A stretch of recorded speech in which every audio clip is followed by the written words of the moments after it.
everyone, welcome back to another video from Wake&Tech. In this tutorial, I'm going to show you how to add a payment method in Shopee. To add a payment method in Shopee, first of all, open up a web browser and then type in shopee.com in the URL box and log into your account. After you're inside the home page of Shopee, go ahead and mouse over to your profile icon at the top right and click on My Account in the pop-up. Once you're inside the My Accounts tab, click on Banks and Cards from the left inside menu.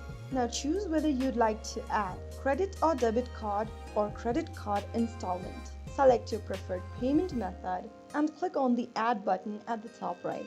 Now fill in the necessary details such as your card number, the expiry date, CVV code, the name on the card, and your billing address. After filling in all of these details, click on Submit.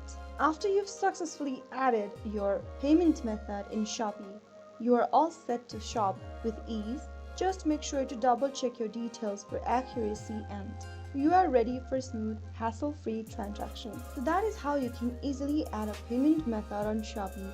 I hope the tutorial was helpful to you. If it was, don't forget to like, share and subscribe for more Shopee tips and tricks. I'll see you in the next video. Stay tuned till then.